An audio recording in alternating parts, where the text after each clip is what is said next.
Halo semua sobat remaja dan rekan-rekan pemuda yang dikasihi Tuhan. Selamat datang di ibadah Youth pada pagi ini. Kita bersyukur kepada Tuhan kalau sampai saat ini pemeliharaan Tuhan nyata dalam hidup kita masing-masing. Sebagai anak-anak Tuhan yang sudah ditebus, kita dipanggil untuk beribadah kepadanya dalam hidup kita sehari-hari.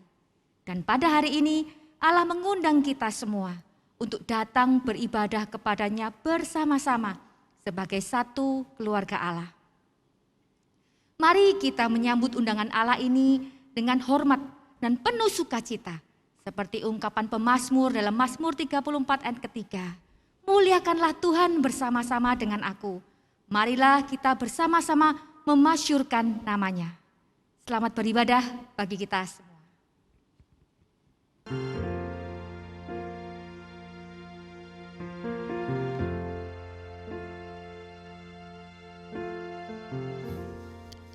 Teman-teman sekalian, kita akan mulai kebaktian kita pada hari ini dengan sebuah keyakinan bahwa pertolongan kita datang dari Allah Tritunggal. Kiranya kasih karunia dan kebaikan Tuhan nyata di dalam kehidupan kita hari lepas hari. Amin.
Shalom teman-teman pemuda yang dikasihi Tuhan, senang sekali bisa berkumpul bertemu kembali di ibadah kita hari ini.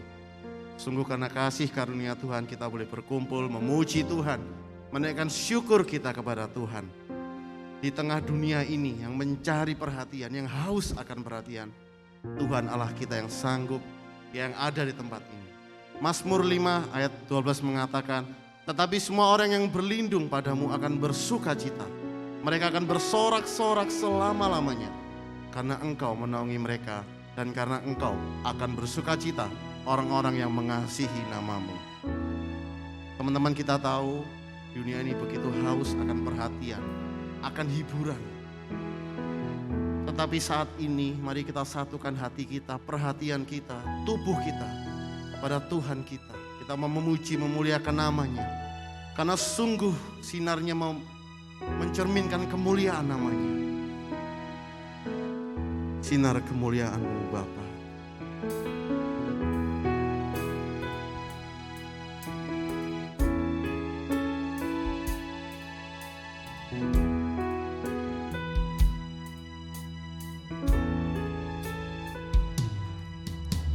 Sinar kemuliaan-Mu Bapa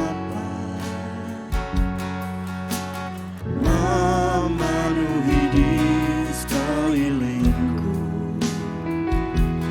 Ku rasakan hadirat-Mu, Kau tenggelamkan jiwaku. Ku ingin tetap tinggal bersama-Mu. Ku ingin tetap di sini, menikmati bait-Mu. Ku ingin tetap di sini dan memandang indah wajah-Mu. Sekarang kita akan nyanyikan sama-sama sinar kemuliaan. Sinar kemuliaan-Mu Bapa, Kau ada di tengah-tengah kami Tuhan. Kami rasakan hadirat-Mu. Ku rasakan hadirat-Mu, Kau tenggelamkan jiwaku. Ku ingin tetap tinggal bersama-Mu. Sama-sama kita katakan. Ku ingin tetap di sini, menikmati bait-Mu. Ku ingin tetap di sini dan memandang indah wajah-Mu. Ku ingin tetap di sini, menikmati bait-Mu. Ku ingin tetap di sini dan memandang indah wajah-Mu. Kau sungguh mulia Tuhan dalam hidup kami. Nama-Mu yang mulia dalam hidup kami. Oh Tuhan Yesus, kerinduan hatiku, mutiara tak ternilai harta milikku. Keindahan-Mu memudarkan dunia, di mataku Engkau termulia. Oh Tuhan Yesus, kerinduan hatiku, mutiara tak ternilai harta milikku. Keindahan-Mu memudarkan dunia, di mataku Engkau termulia. Di mataku Engkau termulia. Sungguh Tuhan, di tengah dunia ini yang mencari popularitas, haus akan penghiburan, Engkaulah yang terindah dalam kehidupan kami Tuhan. Keindahan-Mu memudarkan dunia ini Tuhan. Buka mata hati kami Tuhan. Buka setiap hati kami bisa melihat sinar kemuliaan-Mu Tuhan.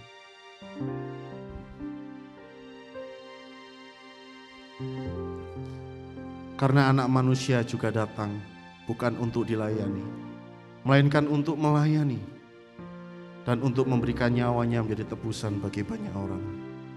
Saat ini teman-teman, kita mempunyai waktu untuk kita boleh datang kepada Tuhan secara pribadi. Mari setiap kita boleh menaikkan doa-doa kita di hadapan Tuhan. Mari setiap kita boleh mengakui dosa-dosa kita. Karena sungguh Tuhan kita Tuhan yang agung dan dahsyat. Dia datang dan menebus setiap kita.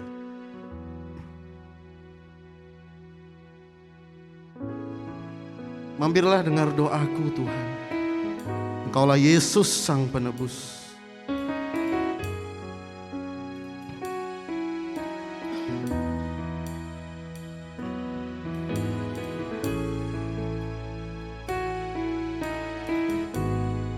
Dengarlah doa-doa kami.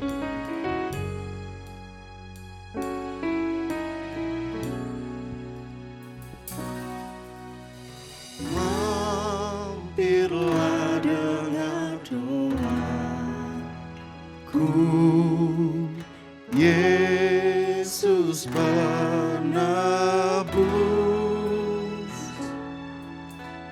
Orang lain Kau hampiri,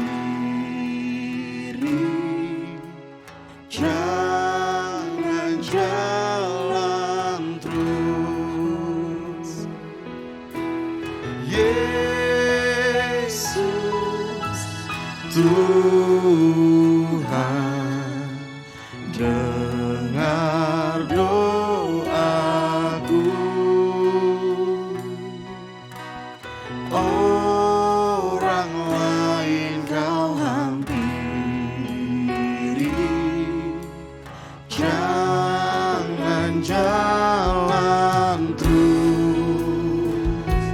Di hadapan tahta rahmat-Mu Tuhan, kami sujud dan menyembah.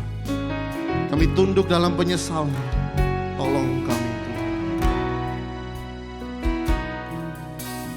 Di hadapan tahta rahmat, aku menyembah.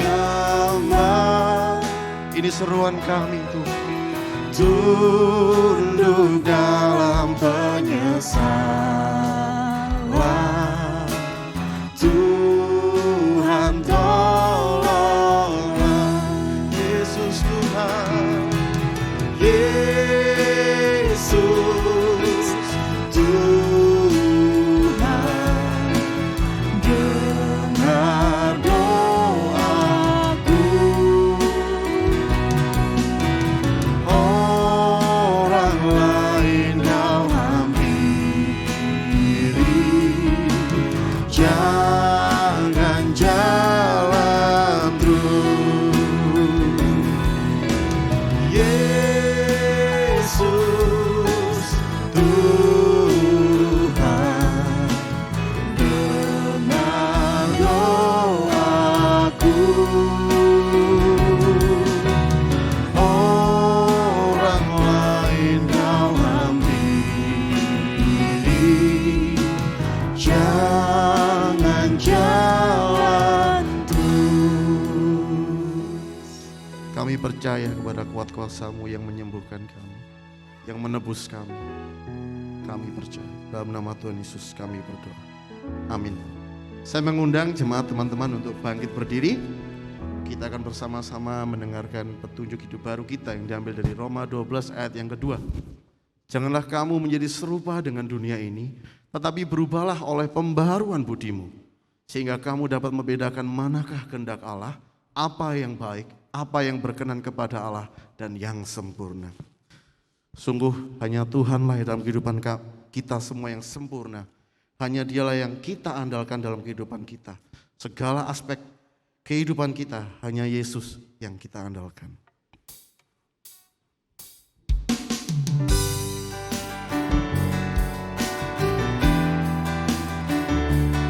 Kami percaya pada kuasa-Mu. Kami percaya kepada kedahsyatan karya-Mu. Kami perlu Engkau Tuhan. Setiap hidup kami perlu Engkau.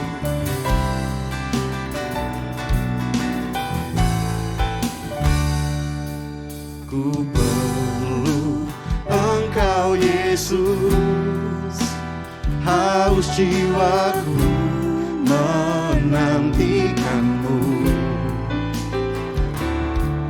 Ku percaya Kau penuh pengharapanku di dalam-Mu.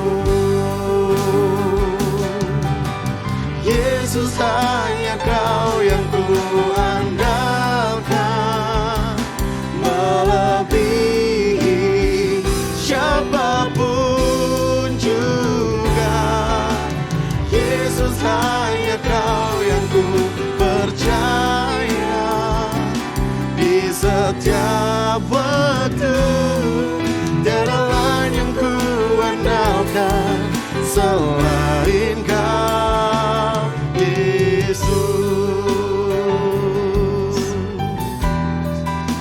Inilah seruan hati kami Tuhan. Terimalah pujian syukur kami kepada-Mu Tuhan. Ku perlu Engkau Yesus, haus jiwaku menantikan-Mu. Ku percaya Kau penuh Tuhan. Ku percaya Kau penuh Pengharapanku di dalam-Mu Tuhan. pengharapanku Di dalam-Mu, Yesus, hanya Kau yang ku andalkan, melebihi siapapun juga. Yesus, hanya Kau yang ku percaya di setiap waktu. Tiada lain yang ku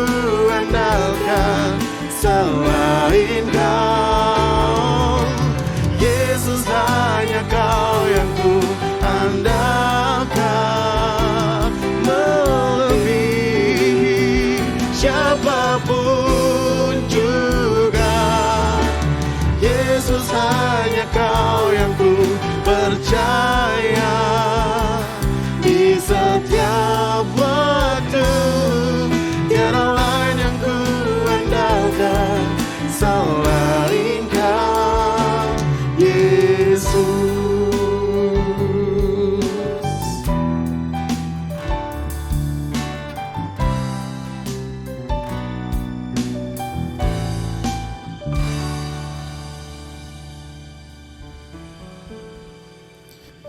Bapa di dalam surga, Engkaulah satu-satunya tempat pengharapan kami. Kepada Dikau sajalah ya Tuhan kami memuji dan menyembah.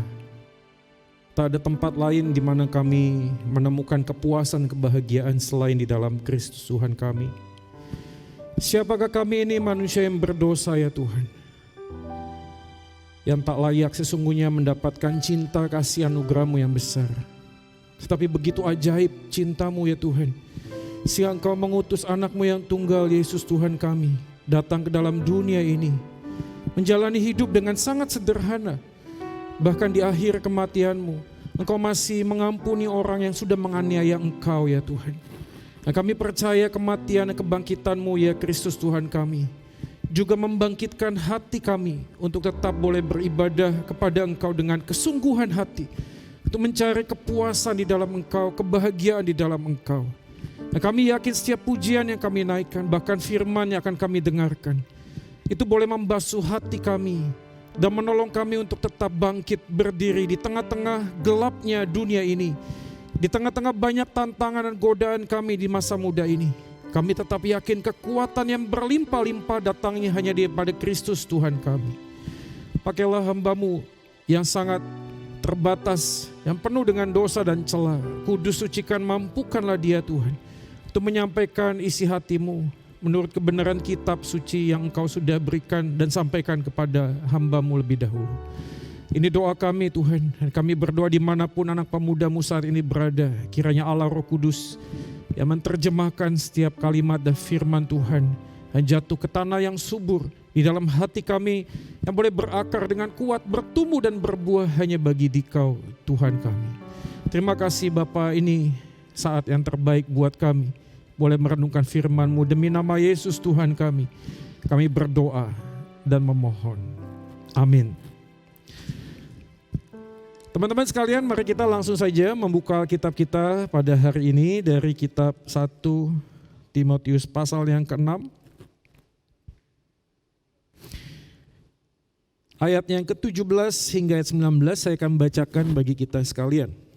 Firman Tuhan diambil dari 1 Timotius pasal yang ke-6 ayat 17 sampai 19. Peringatkanlah kepada orang-orang kaya di dunia ini, agar mereka jangan tinggi hati dan jangan berharap pada sesuatu yang tak tentu seperti kekayaan. Melainkan pada Allah yang dalam kekayaannya memberikan kepada kita segala sesuatu untuk dinikmati. Peringatkanlah agar mereka itu berbuat baik, menjadi kaya dalam kebajikan, suka memberi dan membagi.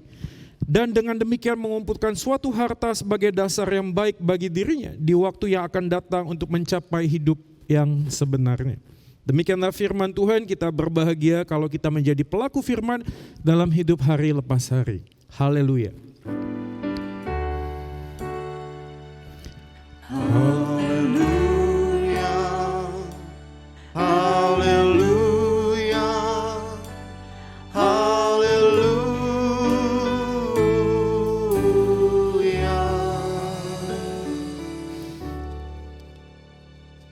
Oke, salam sejahtera bagi kita sekalian. Welcome back to my channel guys. Jangan lupa untuk like, share, dan subscribe channel YouTube GKI Pregolan ini. Ya, kita bisa menjadi berkat bagi teman-teman kita yang lainnya. Nah, hari ini kita akan bicara tentang bagaimana membuat konten YouTube. Bukan ya. Kita akan bicara justru untuk melihat apa yang terjadi di tengah-tengah kehidupan kita hari lepas hari.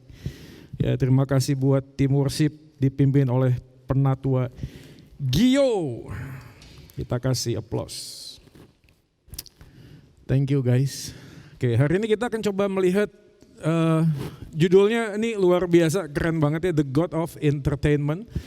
Ya Allah tentang Aku nggak tahu gimana kalian menerjemahkan the God of Entertainment, tapi waktu kita langsung mengcapture kata entertainment, mungkin terbersit di dalam pikiran kita.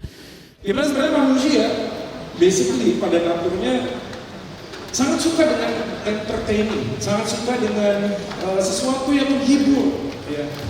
Tapi the big problem adalah ketika kita bicara tentang entertainment, kita punya mungkin salah pemikiran atau mungkin kita sudah banyak terbelenggu dengan pikiran-pikiran di dunia ini sehingga kita sering bicara tentang entertainment yang sifatnya negatif. Begitu dengan entertainment selalu kita pikirannya adalah mengentertaining, kita bicara tentang dugem, kita bicara tentang sesuatu yang party atau apapun juga yang bisa membuat kita senang. Tapi apakah sesungguhnya Tuhan itu tidak mau kita ini happy?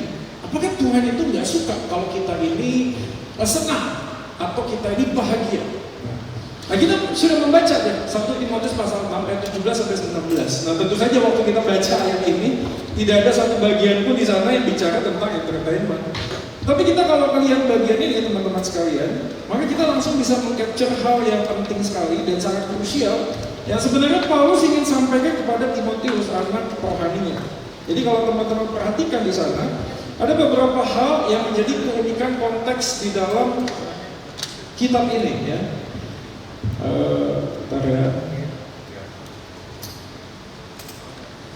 Kita akan lihat beberapa hal yang menarik ya, coba. 1 Timotius pasalnya yang ke-6, tadi kita udah baca, dan ada beberapa hal yang memang dikaitkan di dalam bagian ini yang kita akan soroti bersama-sama.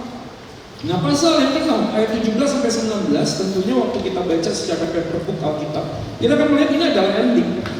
Ya, akhir dari sebuah surat yang dituliskan oleh Rasul Paulus kepada Timotius, dan pada waktu itu Timotius itu ada di dalam sebuah bentuk pelayanan sebagai pemimpin jemaat, guys. Ya, coba kita lihat, perhatikan baik-baik ayat 17, peringatkanlah kepada orang-orang kaya di dunia ini agar mereka jangan tinggi hati. Dan ini bukan kebetulan bahwa pasal 6 ayat 17 sampai 19 itu adalah sebuah repetisi, pengulangan dari yang sebelumnya. Paulus sudah sampaikan di awal. Apa yang disampaikan oleh Paulus di awal yaitu berkaitan dengan akar segala kejahatan, yaitu cinta uang. Ya, di ayat yang ke-7 sampai yang ke-10. Jadi kalau Paulus melakukan sebuah pengulangan, tentu ini menjadi spotlight atau highlight yang sangat menarik untuk kita pahami. Ternyata pada zaman dahulu pun jemaat bergumul dengan bagaimana memahami entertaining, bagaimana memahami sebuah penghiburan. Dan salah satu aspek yang mendukung di dalam konteks ini adalah uang.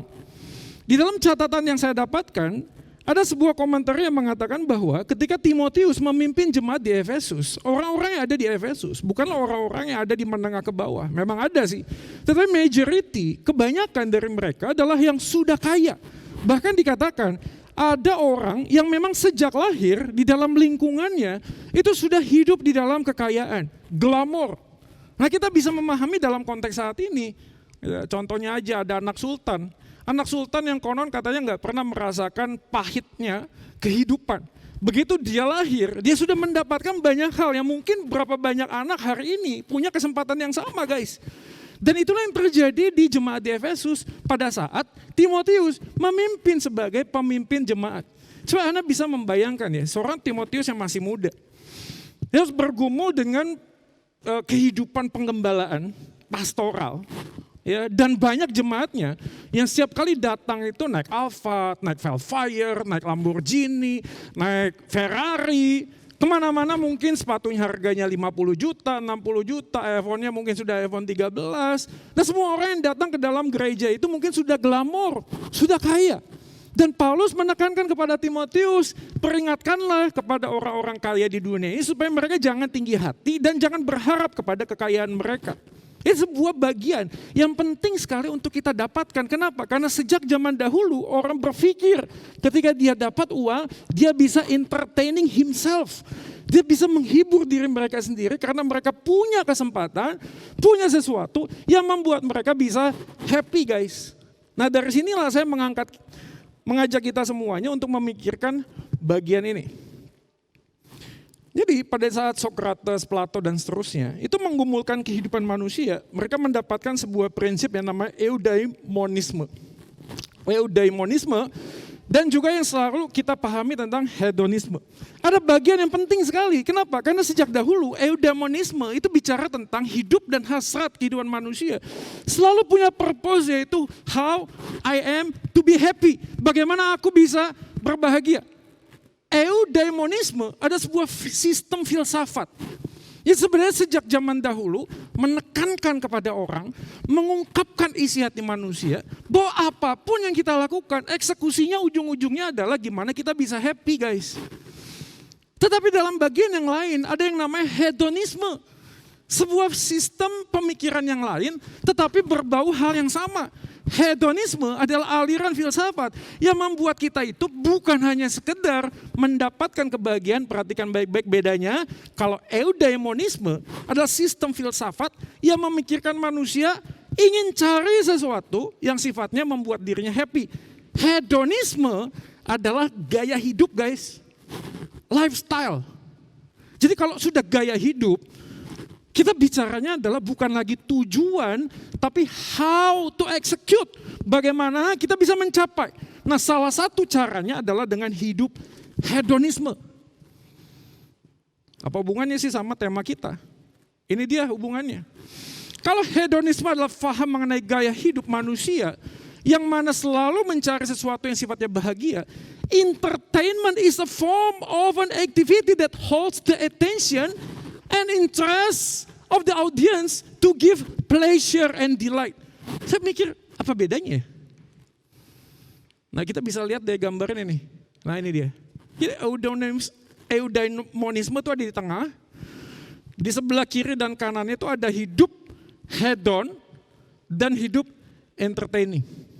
Dalam arti kata lain begini, hedon itu kan butuh modal ya, bener gak sih? Lu bisa hidup hedonisme tuh lu harus punya modal. Punya gaya hidup yang lifestyle-nya di atas tuh butuh sesuatu. Tapi jangan salah, ada orang yang tidak punya modal apapun, tetap pengennya tuh entertaining. Ya saya pernah cerita sama teman-teman saya waktu itu. Mungkin ada orang yang ngomong bahwa orang kalau kecanduan sesuatu, misalnya katakanlah narkoba, itu ada kelas-kelasnya. Kalau ada kelas-kelasnya, stratanya orang yang bisa kecanduan adalah orang yang punya duit untuk beli sabu, beli putau, beli inex. No, ada orang yang gak punya uang untuk beli putau, sabu, dan inex juga masih bisa kecanduan. Mereka bisa kecanduan dengan ibon mungkin. Dengan lem yang diisep-isep. Jadi ini bukan masalah lu punya duit atau gak punya duit. Entertaining itu bicara tentang seluruh aspek kehidupan manusia selalu mencari apa yang membuat dirinya happy. Ada yang sifatnya hedonisme, gaya hidupnya yang luar biasa. Tapi ada sesuatu orang yang gak punya kemampuan untuk bisa hidup hedon. Tapi inside their heart, they are push something in their heart. Untuk mendorong mereka untuk gak bisa kalau enggak entertaining. Gak bisa kalau enggak happy. Gak bisa kalau enggak menghibur diri, gak bisa. Makanya guys, pada waktu kita bicara tentang 1 Timotius, peringatkanlah orang kaya. Seorang yang punya sesuatu, punya kemungkinan potensi yang lebih besar untuk entertaining themselves, untuk menghibur dirinya sendiri. Nah, kesulitannya adalah pada saat kita bicara the God of entertainment, the God itu bisa G-nya besar, bisa G-nya kecil. Jadi pertanyaan saya di awal tadi, apakah Tuhan gak mau kita ini happy gitu loh? Apalagi dalam kaitannya hari ini, tema ini berbicara tentang kehidupan anak muda. Mungkin yang cenderung tidak lagi bisa hedonisme karena mungkin karena pandemi udah gak bisa kemana-mana lagi. Lalu punya sepatu mahal, punya banyak barang-barang branded juga. Toh kita masih ada di rumah gitu loh. Ya I don't know ya, mungkin someday kita bisa keluar dan pakai itu semua gitu loh. Tapi di sisi yang sama kita tetap punya jiwa entertainment. Lu gak bisa keluar, lu menghibur diri lu sendiri. Caranya gimana? Itu tadi, buka gadget lah, nonton YouTube lah, pakai media sosial lah, main games lah. Sekedar untuk bisa menghabiskan waktu. Kenapa? Karena ada sesuatu dalam hidup kita yang entah kenapa mendorong sesuatu mengejar apa yang kita anggap itu kita suka. And this is the big problem guys. You tahu gak apa? Kita seringkali justru menemukannya di dalam dunia, bukan di dalam Kristus. That's the big problem. Why?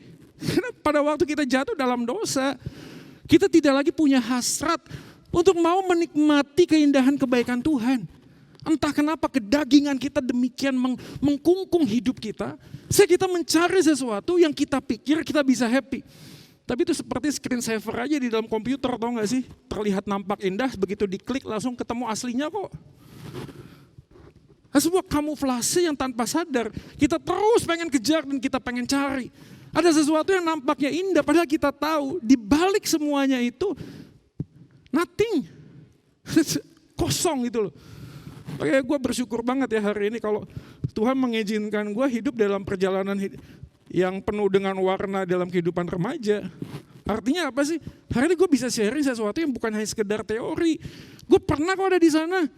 Apa yang lo anggap itu bisa membuat kita bahagia dan happy, itu cuma temporary doang guys.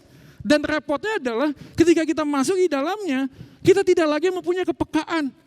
Coba perhatiin ya, teman-teman coba perhatiin. Maaf, saudara-saudara kita yang mungkin hari ini kurang beruntung, quote and quote.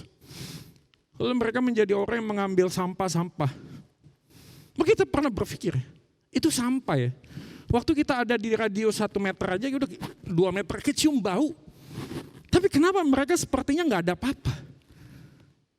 Jawabannya adalah, karena mereka sudah melakukan hal itu berulang-ulang guys. Jadi bau sampah itu tidak lagi menjadi bau bagi mereka yang mengganggu mereka. Kenapa? Karena sudah biasa. Tidak ada lagi kepekaan. Tapi begitu kita ada di luar dan masuk ke sana, kita mencium sesuatu kan. Tapi begitu kita masuk di dalamnya dan terus-menerus melakukannya. Inilah kenapa kita mencatat hati-hati dengan dosa. Karena begitu kita masuk dalam satu dosa yang sama, dan kita nggak punya kepekaan untuk keluar dari dosa tersebut, kita terus berkubang dan berkanjang di dalamnya guys. Dan somehow gue nggak ngerti, tiba-tiba gue nggak punya lagi kekuatan untuk bisa lepas dari situ jebakan Batman. Dan itu yang gue alami. Pertamanya mungkin pengen coba-coba doang, mau entertaining myself itu cuma sekedar coba-cobalah. Apa sih isinya? Apa sih ini? Makanya gue kasih tahu ya, nggak semua hal di dalam dunia ini perlu kita coba. Enggak lah. Dan kalaupun kita harus bisa coba, mungkin juga kita bisa coba semuanya kan. Maka hari ini saya akan berikan 3 hal dalam kaitannya entertain. Saya sebutnya dengan BTS. BTS itu singkatannya apa sih? Batasan. Yang kedua adalah tujuan. Yang ketiga adalah sandaran. Ya, ini by the way yang sebelah kanan tuh keluarganya yang sebelah kiri ya. Ya, dari keluarga Abraham maksudnya nenek moyang ya, satu. Adam dan Hawa dan seterusnya. Nah ini muncullah yang sebelah sini. Tapi itu yang istri dan anak-anak saya. Ya, tidak kalah ganteng dengan saya. Ada amin ya. Hibur terus. Yang pertama, coba kita perhatikan pasal yang ke-6. Di dalam ayat yang ke-17b dikatakan demikian. Peringatkanlah kepada orang-orang kaya di dunia ini agar mereka jangan tinggi hati dan jangan berharap pada sesuatu yang tak tentu seperti kekayaan. Menarik ya? Karena di dalam terjemahan yang lain kalimat yang dipakai adalah commend those who are rich in this present world not to be arrogant, not to put their hope in wealth which is so uncertain. Dalam terjemahannya bagus, which is so uncertain, tidak jelas. Tidak jelas, uncertain di dalam bahasa aslinya dipakai kata adelos, lebih cocok dikatakan tertutup atau tersembunyi. Dan saya mencoba untuk menggambarkan hal ini dengan sangat sederhana. Itu sesuatu yang tersembunyi, itu nggak bisa kasih kepastian. Walaupun yang terbuka, itu memang nggak bisa pasti juga gitu. Tapi perhatikan baik-baik, logical thinking yang terbuka lebih layak untuk diperjuangkan ketimbang sesuatu yang tersembunyi guys. Jadi kalau sesuatu yang tersembunyi itu aja udah nggak jelas, come on man, di sini ada yang terbuka gitu loh. Jadi kalau kedua-duanya mempunyai potensi yang sama, tapi yang ini masih tersembunyi, ya kejar yang ada aja dan kelihatan gitu loh. Nah dalam bagian inilah sebenarnya kita diingatkan untuk apa? Untuk memahami bahwa sebenarnya di dalam kehidupan ini ada hal yang memang tersembunyi, tertutup. Nah Paulus Memberikan penjelasan kepada Timotius, tolong kasih tahu ya sama jemaatmu supaya yang tertutup ini jangan ditaruh sebagai pengharapan. Ada orang yang berpikir bahwa kalau dia buka YouTube, kalau dia buka medsos, kalau dia punya follower yang banyak, dia pasti akan bahagia. Uncertain. Tapi ironisnya, ada yang sudah pasti. Apa yang sudah pasti? Kristus Tuhan itu secara fakta jelas datang ke dalam dunia ini untuk mengembalikan silaturahmi Bapa dengan manusia yang berdosa. Dia menjadi pengantara untuk kita, udah jelas. Ini tidak lagi tersembunyi, ini bukan tertutup. Yesus adalah Tuhan yang datang ke dalam dunia ini untuk mengembalikan dan mengisi ruang hati kita yang kosong. Yang jurangnya tak terhingga. Lu kalau jurang hati tak terhingga, mau diisi apapun itu gak mungkin. Kenapa? Karena dalam dunia ini semuanya pasti terbatas. Tapi kalau jurangnya tak terhingga, kasih duit, kasih apa lagi? Kasih YouTube, kasih follower, gak bisa. Jurang yang tak terhingga ini hanya bisa diisi oleh Allah yang juga tidak terhingga. Nah ini ada sesuatu yang pasti. Tapi kan ini ironis ya. Jika apa yang sudah pasti kita sia-siakan demi mengejar sesuatu yang belum dapat dipastikan.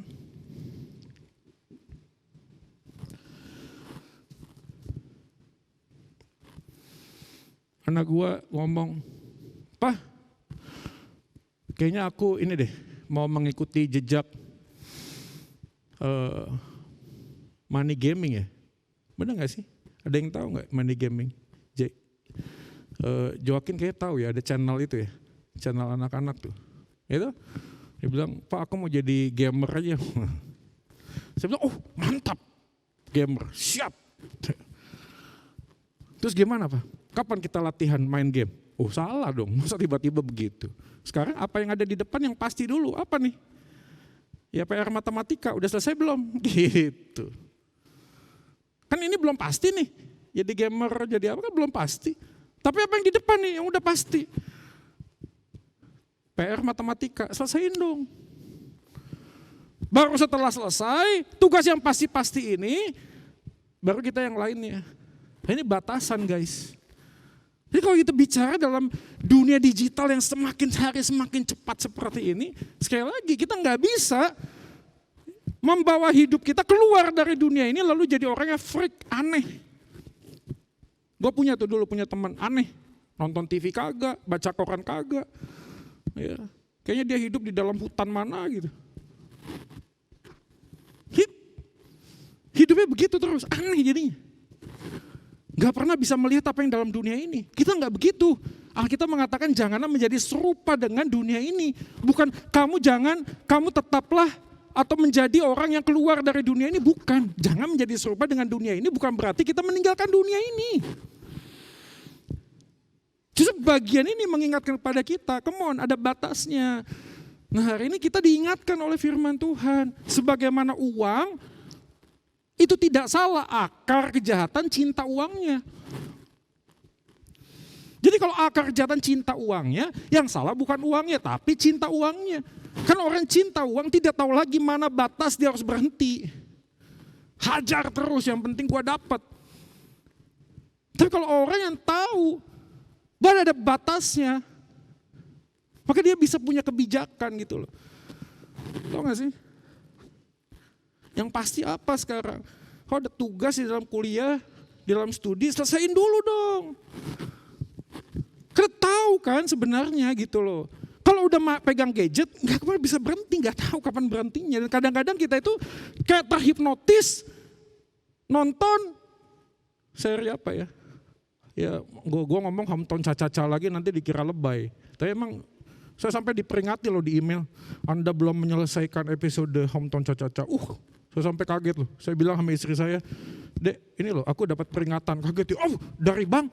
Dari mana? Peringatan apa?" Saya bilang peringatan dari Netflix. Anda belum menyelesaikan episode yang terbaru hometown caca-caca.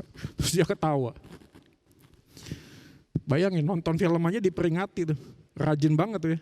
Gue aja jadi dosen kadang-kadang lupa memperingatkan mahasiswa kalau tugasnya belum ngumpulin.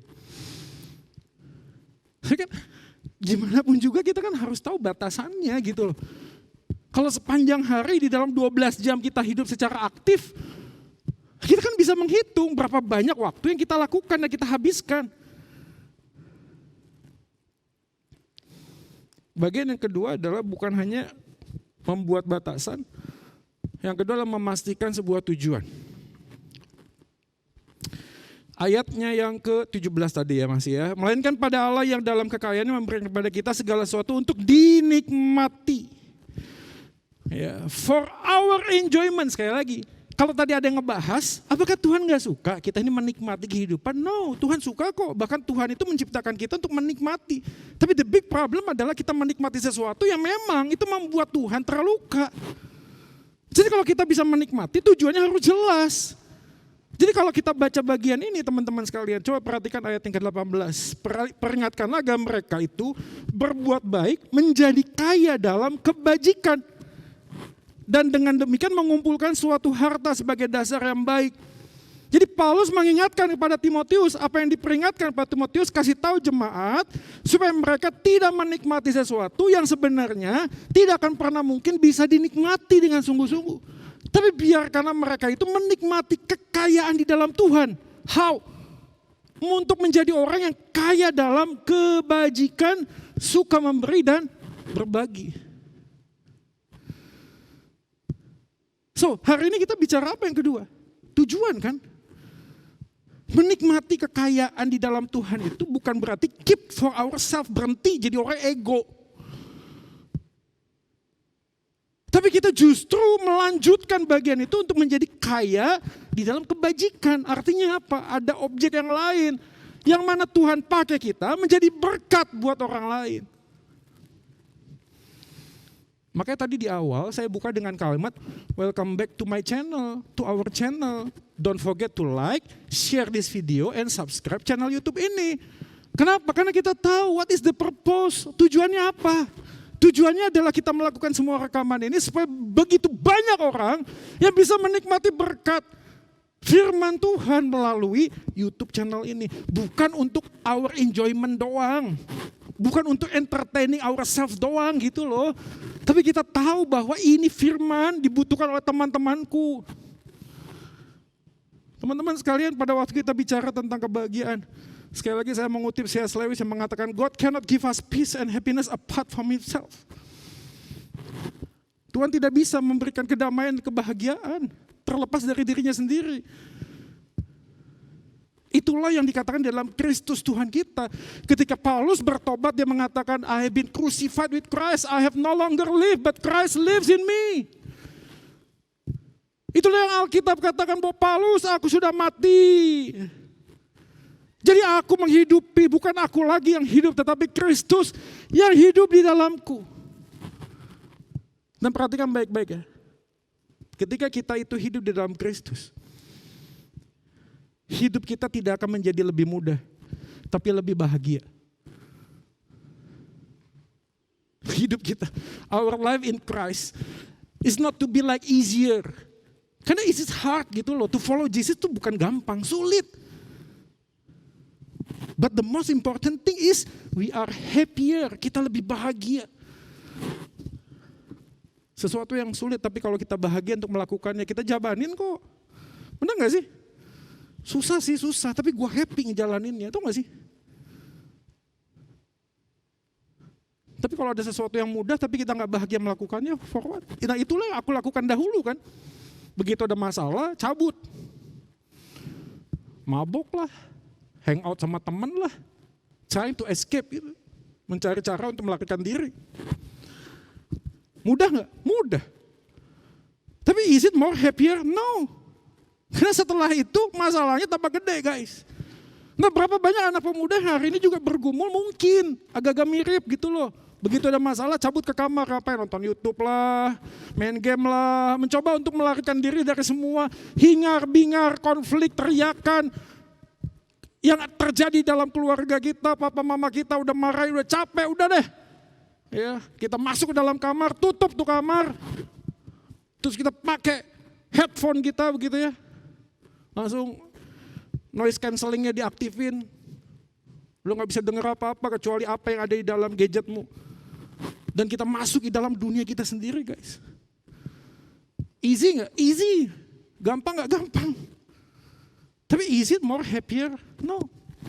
Kenapa? Karena firman Tuhan mengatakan gak mungkin Tuhan itu memberikan kebahagiaan terlepas dari dirinya sendiri. So if you want to be happy, you have to receive God first. You have to receive Christ first. Karena di dalam Kristuslah sumber kebahagiaan tersebut. Jadi kalau kita puas di dalam Kristus, semua yang kita pakai, YouTube, media sosial, kita tahu ada tujuannya. Kita tahu bahwa platform-platform ini bisa jadi berkat buat banyak orang. Follower Instagram saya nggak terlalu banyak, tapi saya bersyukur loh.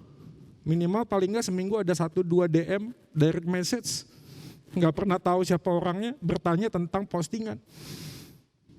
Permisi pastor, saya mau tanya, ini saya begini dan lain sebagainya. Saya bisa tunjukin.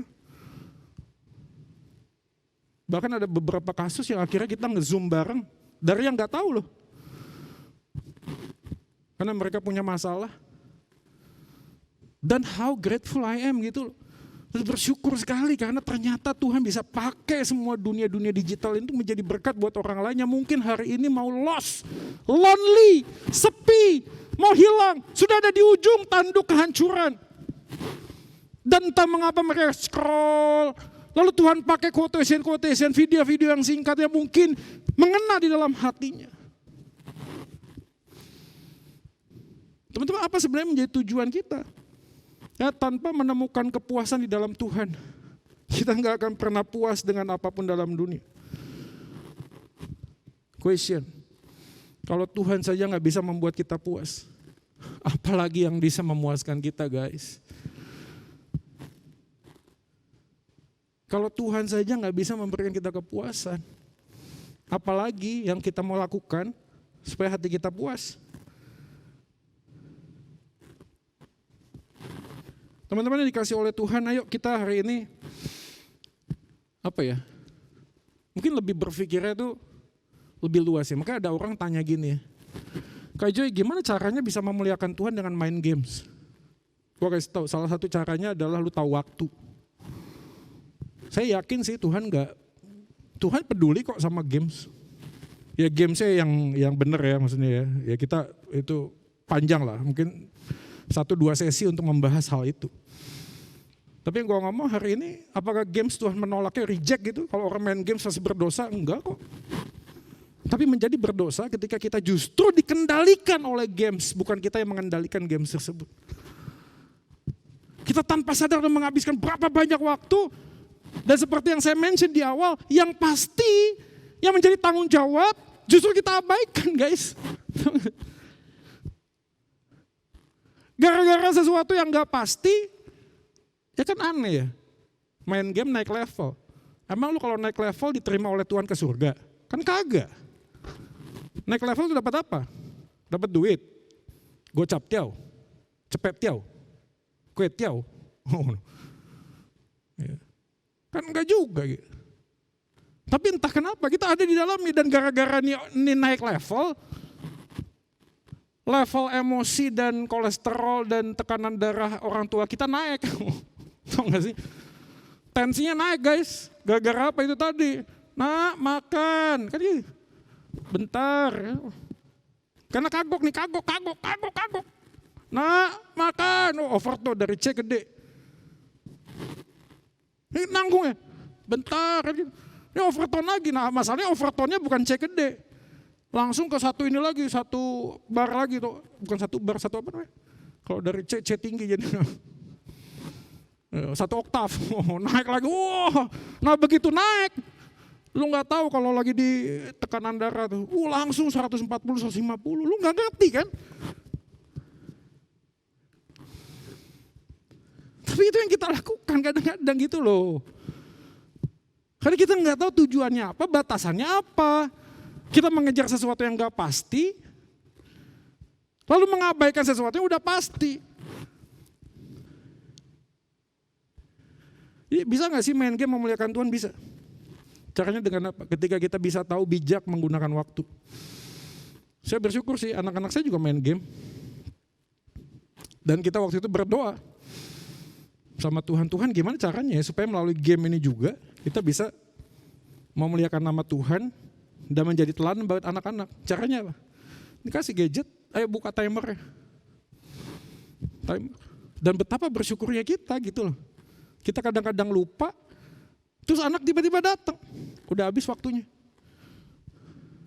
Dia tahu, dia belajar responsibility, bener gak sih? Dari usia 7 tahun, udah tahu 30 menit berhenti. Belajar memuliakan Tuhan dengan cara tahu batasannya. Menggunakan uang tapi tidak cinta uang. Menikmati apa yang menjadi berkat Tuhan tapi gak kebablasan. Dan yang lebih penting menikmati Tuhannya dulu sebelum bisa menikmati semua berkatnya. Dan yang ketiga, yang terakhir adalah memastikan sandaran. BTS. Ini bukan tiang telepon itu ya, BTS ya. BTS juga tuh namanya. Yang pertama tadi batasan, yang kedua tujuan, yang ketiga sandaran. Kita lihat firman Tuhan tadi. Kalimatnya adalah ayat 18. Peringatkanlah agar mereka itu berbuat baik, menjadi kaya dalam kebajikan, suka memberi dan membagi, dengan demikian mengumpulkan suatu harta sebagai dasar yang baik bagi dirinya di waktu yang akan datang untuk mencapai hidup yang sebenarnya. Ayat 17 mundur. Peringatlah kepada orang-orang agar mereka jangan tinggi hati, jangan berharap, melainkan pada Allah yang dalam kekayaannya. Yang dimaksud Allah dalam kekayaan menunjuk kepada bagaimana Allah meminta orang-orang kaya tersebut untuk kaya dalam kebajikan. Ini bagus banget ya. Kenapa kok saya bisa bilang bagus? Karena pada waktu dikatakan kaya di dalam kebajikan dan menunjuk kepada Allah sebagai sumber yang utama, kita belajar guys, artinya apa? Sebelum kita bisa menjadi kaya dalam kebajikan, Allah itu lebih dahulu sudah menyatakan kebajikannya dengan cara apa? Membagi hidupnya. Allah sudah memberi hidupnya. Jadi dia bukan cuma sekedar teori doang. Yang kadang-kadang ada banyak orang ngomong, itu kan Alkitab ngomong begitu Pak.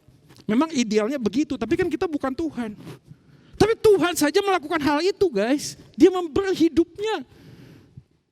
Maka waktu dia memberi hidupnya, by nature kita sebagai manusia yang ada di dalam dia, kita juga punya natur untuk membagi hidup kita dengan orang lain. The question, apakah kita bisa melakukannya? No, makanya dikatakan bersandarlah kepada Allah. Pada Allah dalam kekayaannya. Frase pada Allah menunjukkan pusat dari segala kesenangan hidup. Helen Keller, saya kasih kutip di antara dua kutub. Kebahagiaan sejati tidak dapat dicapai melalui kepuasan diri sendiri, tetapi melalui kesetiaan pada suatu tujuan yang mulia.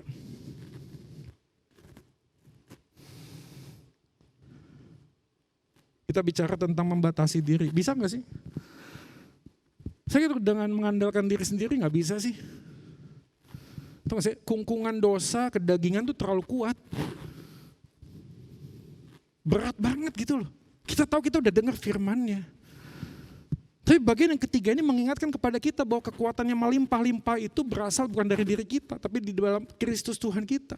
Yang sudah melimpahkan kekuatan anugerah demi anugerah untuk kita bisa belajar membatasi dan juga mempunyai tujuan yang jelas. Kebahagiaan Kristiani mengembangkan kebajikan. Orang Kristen yang berbahagia adalah mereka yang terus bertumbuh di dalam kebajikan. Teman-teman yang dikasih oleh Tuhan, hari ini kita bicara tentang the God of entertainment. Pertanyaan yang sederhana yang perlu kita tanya pada diri kita adalah apakah kita puas di dalam Kristus? Pertanyaan kedua yang perlu kita gumulkan adalah apakah kita sadar bahwa segala hal, segala sesuatu, Roma 11 ayat 36 berasal dari Dia, untuk Dia, bagi Dia kemuliaan sampai selama-lamanya. Dan kalau kita tahu kita sebagai pribadi dipercayakan segala sesuatu teknologi dan dunia digital yang sangat luar biasa. Ayo kita kembali kepada akarnya dong. Kenapa Tuhan percayakan ini? Pasti Tuhan punya maksud. Oh Kak, saya gak bisa bikin quotation. Sederhana kok. Ada banyak Pastorgram yang bagus kok bisa di follow, Anda bisa share. Berapa banyak juga kesaksian yang melakukan hal itu kok dari teman, lalu dia dipakai untuk menjadi bridging point, jadi jembatan memperkenalkan orang lain kepada pastor. Teman-teman yang hari ini udah mulai kehilangan komunitas, yang nggak tahu mungkin di gereja yang lain, tapi mereka ada di dalam dunia media sosial dan hari ini sedang mencari komunitas. Ayo dong, jadi marketingnya surgawi gitu loh.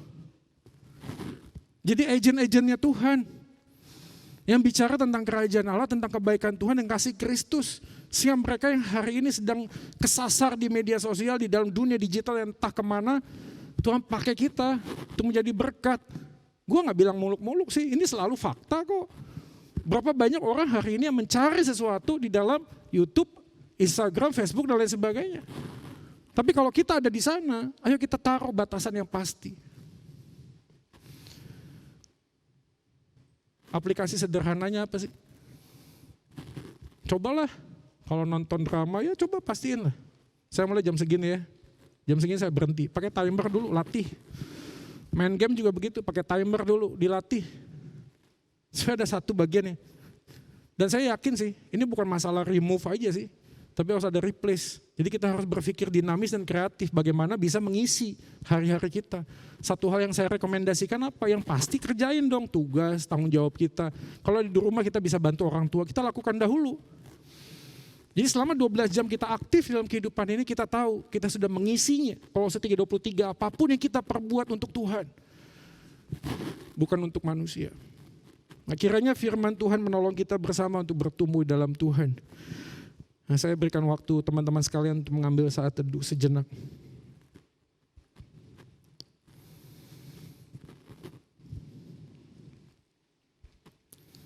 Dimanapun kamu berada hari ini. Mungkin kamu nonton atau melihat tayangan YouTube ini. Aku gak tahu apa yang Anda pikirkan. Tapi mungkin entah di mana Anda sekarang hari ini. Anda tidak lagi mengendalikan gadgetmu, Anda tidak lagi mengendalikan YouTube channelmu, media sosialmu, tapi justru Anda yang dikendalikan. Entah kenapa Anda scroll terus tanpa pernah berhenti dan tidak bisa berhenti. Tidak bisa melihat lagi bahwa Tuhan sebenarnya hadir di sana dan sedang menunggu untuk kamu tuh ngomong sama Dia. Saat teduhmu berantakan, doamu berantakan. Bahkan tugas tanggung jawab yang harusnya dilakukan di dalam kampus, pekerjaan juga berantakan. Kalau Tuhan percayakan kita lahir dalam dunia digital seperti ini, itu bukan berarti dunia analog itu harus kita tinggalkan. Karena bagaimanapun juga Tuhan menghendaki kita untuk tetap bertumbuh di setiap musim kehidupan yang Tuhan percayakan kepada kita. Terima kasih Tuhan buat firman-Mu. Kami berdoa kiranya hati kami mengalami kebahagiaan, kepuasan di dalam Kristus. Setiap harinya kami merenungkan akan cinta-Mu ya Yesus Tuhan kami. Dan itu mengisi relung hati kami yang terdalam. Cinta-Mu menguasai pikiran kami sedemikian. Sehingga kami tidak menjadi orang yang hanya jago kebaktian, tapi juga jago berbakti kepada orang tua, kepada sesama, kepada bangsa negara ini, memberikan kontribusi. Karena kami percaya dan sadar apapun yang kami lakukan dalam dunia ini, selama kami melihat Yesus dan menempatkan Yesus sebagai pusat, di sana kami bisa melihat kerajaan Allah dinyatakan. Karena kami menjadi agen Tuhan, menjadi marketing surgawi yang menyatakan akan kebajikan. Kaya dalam kebajikan, suka memberi. Bukan hanya sekedar memberi harta, tapi juga memberi hidup kami, hati kami, untuk mungkin sekedar mendengarkan curhatan orang lain melalui media sosial. Tapi kami menjadi orang yang bijak melihatnya. Tuhan tolong kami, mampukan kami. Kami bersyukur buat cinta-Mu Yesus Tuhan kami, yang sudah begitu ajaib menolong kami dan membawa kami masuk ke dalam kerajaan-Mu. Di dalam Engkaulah kami menemukan kebahagiaan dan sukacita. Kami berdoa di dalam nama Yesus Tuhan kami. Amin.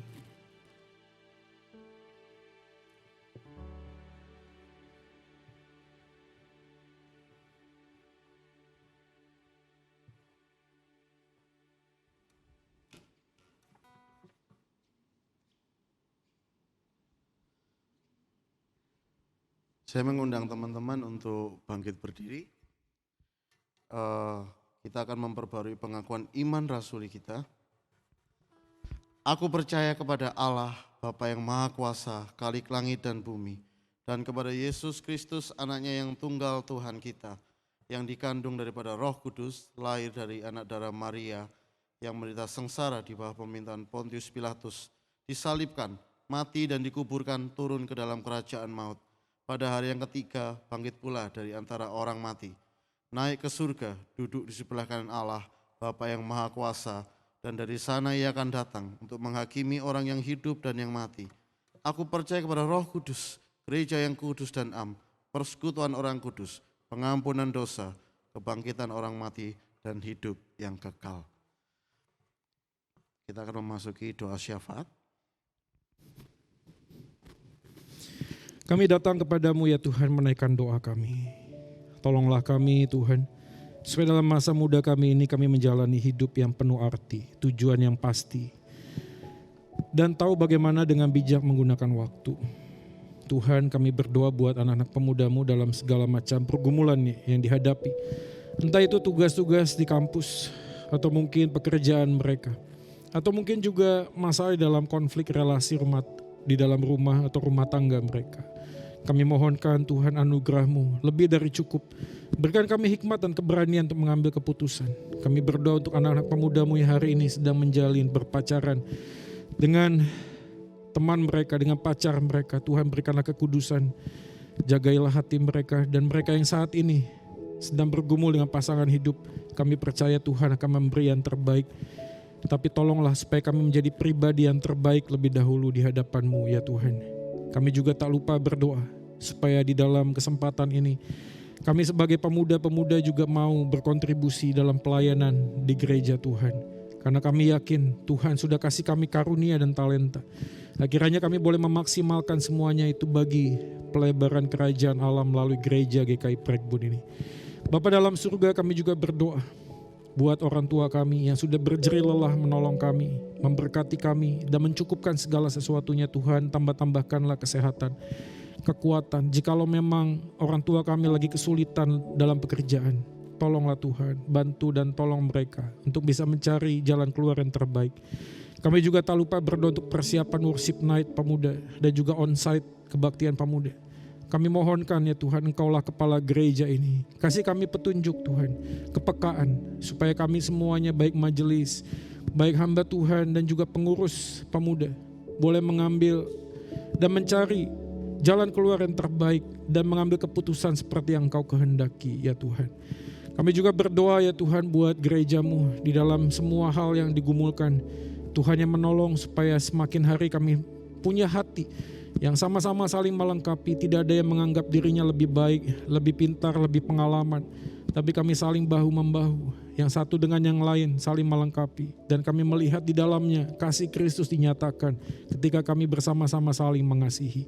Kami juga berdoa buat bangsa negara Indonesia ini yang kami cintai. Tuhan tolong. Dan kami bersyukur Tuhan kalau sampai dengan saat ini Indonesia masih bisa mengatasi pandemi ini. Dan kami yakin Tuhan ke depan Tuhan juga menolong supaya pemerintah tetap menjaga, supaya semua peraturan yang ada, semua tracing, mungkin juga hal-hal yang berkait dengan pandemi ini boleh tetap dijalankan sesuai dengan protokol yang ada. Dan kami semuanya juga boleh menjaga diri kami dan teman-teman saudara kami. Tuhan berkati para misionaris, gereja Tuhan dimanapun berada. Tuhan cukupkan segala kebutuhan mereka dan pakai mereka untuk bagi pelebaran kerajaan Allah di tengah dunia ini.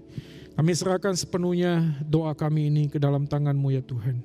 Kami yakin dan percaya Engkau mendengar doa kami ini, karena kami membawa doa kami ini hanya di dalam nama Yesus Tuhan kami yang sudah mengajar kami doa Bapa kami.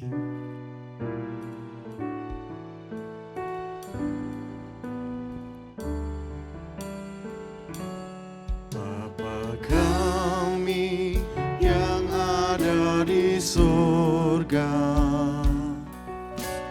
dikuduskanlah nama-Mu, datanglah kerajaan-Mu, jadilah kehendak-Mu di bumi seperti di surga.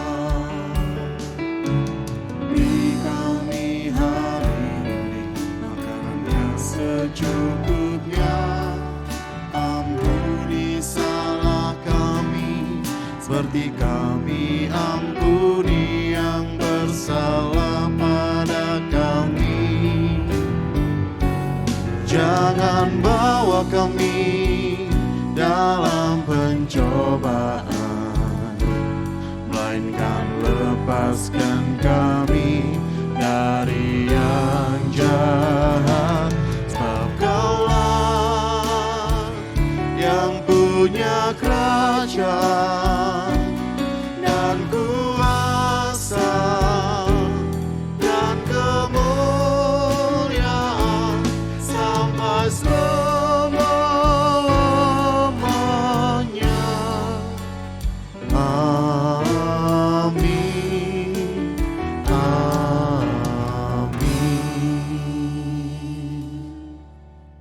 Terima kasih untuk Kak Joy yang sudah menolong kita semua memberikan firman-Nya kepada kita.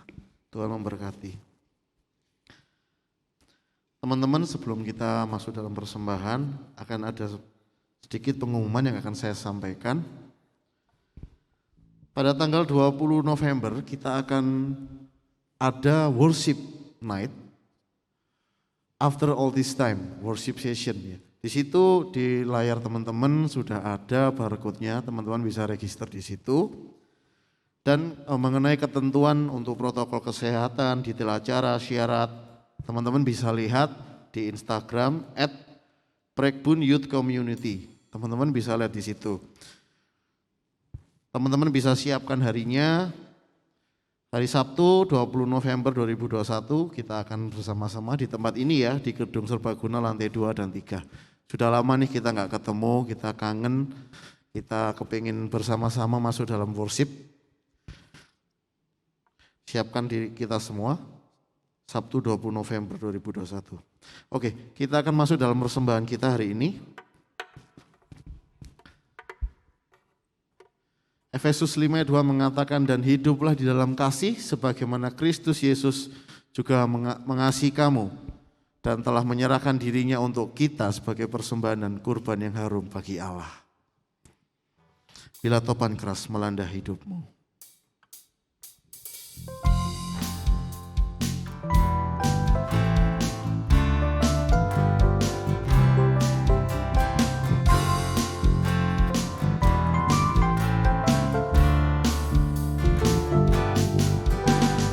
Bila topan keras melanda hidupmu, bila putus asa dan letih lesu, berkat Tuhan satu-satu hitunglah, kau niscaya kagum oleh kasih-Nya.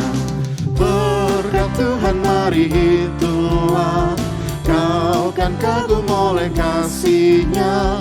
Berkat Tuhan mari hitunglah, kau niscaya kagum oleh kasih-Nya. Adakah beban membuat kau berat? Salib yang kau pikul menekan berat. Hitunglah berkat-Nya pasti kau lega, dan bernyanyi terus penuh bahagia. Berkat Tuhan mari hitunglah, kau kan kagum oleh kasih-Nya. Berkat Tuhan mari hitunglah, kau niscaya kagum oleh kasih-Nya.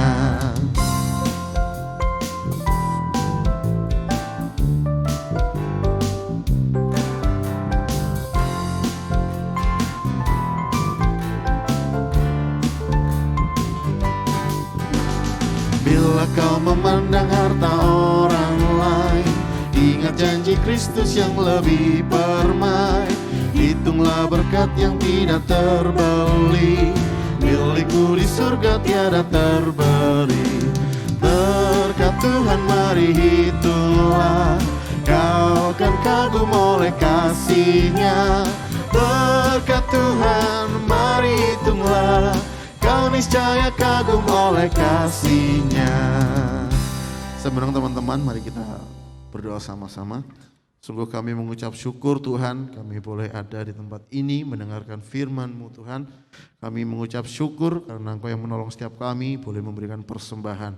Kami tahu Tuhan persembahan ini nilainya kecil, tetapi kami percaya Tuhan Engkau akan menolong para majelis untuk mengelola boleh digunakan untuk pelebaran kerajaan-Mu. Dan terlebih dari itu Tuhan, biarlah setiap kami boleh memberikan hidup kami sebagai persembahan yang kudus, yang berkenan di hadapan-Mu. Terima kasih Tuhan, di dalam nama Tuhan Yesus kami berucap syukur. Haleluya, amin. Sungguh Tuhanlah yang menjadi penghiburan bagi kita. Dan Dialah ada Allah yang nyata, kasih-Nya begitu nyata, dan Dia ada menolong kita hari demi hari. Sungguh nyata.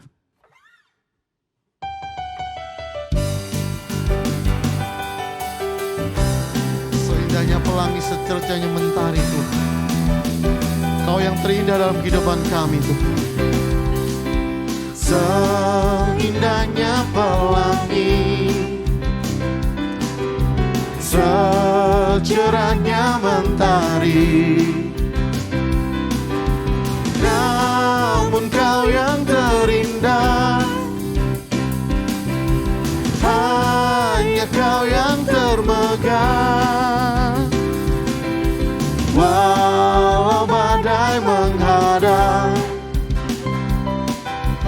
dan bumi pun bergoncang, namun Kau kan setia, menjagaku selamanya. Sungguh nyata kasih-Mu di sepanjang hidupku, dengan darah-Mu Kau tebus dosaku. Sungguh nyata kasih-Mu di sepanjang hidupku, segenap hatiku hanyalah untuk-Mu.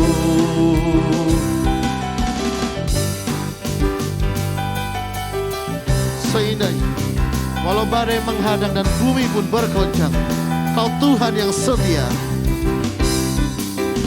Walau badai menghadang dan bumi bergoncang, dan bumi pun bergoncang, Kau ya Allah yang setia. Namun Kau kan setia, menjagaku selamanya. Sungguh nyata kasih-Mu di sepanjang hidupku, dengan darah-Mu Kau tebus dosaku.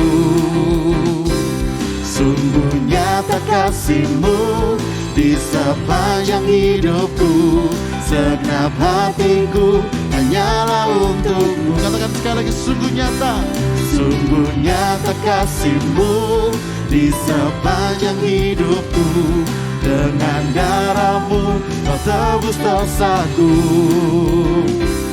Sungguh nyata kasih-Mu di sepanjang hidupku, segenap hatiku hanyalah untuk-Mu. Segenap hatiku, segenap hatiku hanyalah untuk-Mu.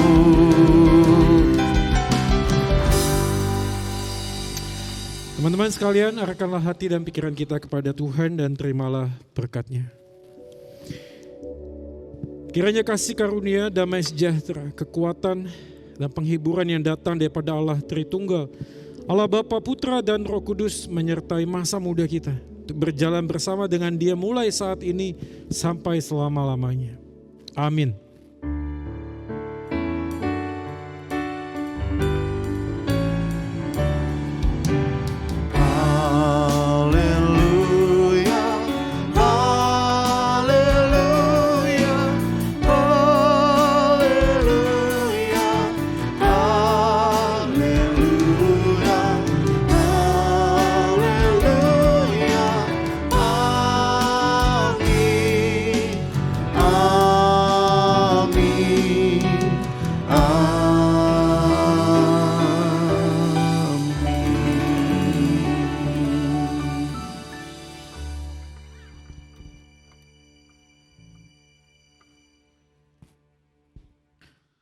Selamat hari Minggu, Tuhan Yesus memberkati.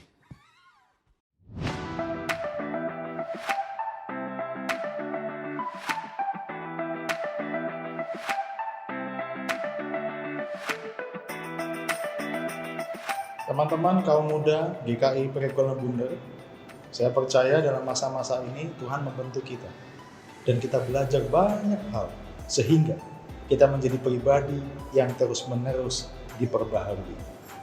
Saya mengajak pula untuk kita terlibat dengan dua cara. Yang pertama, mari kita menjaga diri kita. Sering cuci tangan, menggunakan masker, dan juga menjaga jarak. Ini menjadi bentuk kita untuk kita bisa ikut di dalam kegerakan menjaga diri. Yang kedua, mari kita tetap berdoa untuk bangsa dan negara kita.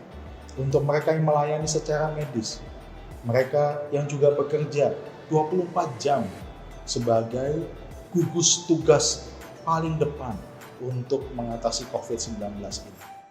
Kita tahu kita semua dalam keadaan yang seperti ini, ibadah kita masih online. Tapi kita bisa belajar untuk tetap fokus mengasihi Tuhan yang sudah mati menebus dosa kita, bangkit dan naik ke surga. Dan kali ini kita mau ngajak kalian untuk bagiin link dari ibadah kita yang ada di Prekbun, supaya kita bisa jadi berkat buat teman-teman yang lainnya. Dan teman-teman juga bisa bagiin link Prekbun Podcast. Nah, di sana kita bisa belajar renungan harian, belajar tentang firman Tuhan, dan tetap bertumbuh di dalam kondisi yang sulit seperti ini. Jika kalian ada pokok doa atau ingin kami bantu doakan, kalian bisa menghubungi majelis atau CG leader kalian, atau kalian bisa klik link di bawah ini. Kami ingin membantu dan mendukung kalian di dalam doa. Meskipun kita nggak bisa ketemu secara fisik, tetapi kita masih bisa ketemu secara online kan. Dan juga jangan lupa kita masih bisa saling care, kita masih bisa saling memperhatikan komunitas kita melalui apa? Melalui banyak cara. Salah satunya adalah fellowship online, CG online. Semuanya akan di up to date ke Instagram kita @prekbunyouthcommunity. Jadi jangan lupa untuk follow Prekbun Youth Community, stay update di sana. Bagi teman-teman yang mengikuti ibadah Youth Online Service hari ini dan teman-teman belum memiliki small group, care group untuk teman-teman bertumbuh, dan teman-teman ingin rindu untuk bergabung, mari ikut kami bersama-sama bertumbuh dalam care group bagi pemuda, small group atau CIS bagi teman-teman remaja, juga bagi teman-teman yang ingin terlibat dalam pelayanan multimedia, video broadcast, dan editing. Teman-teman bisa ikut terlibat bersama-sama memakai kemampuan teman-teman untuk memuliakan Tuhan. Langsung juga pendaftarkan di Instagram di Prekbun Youth Community. Kami tunggu pendaftarannya. Prekbun Youth Community, happy Sunday! Prekbun Youth Community, happy Sunday!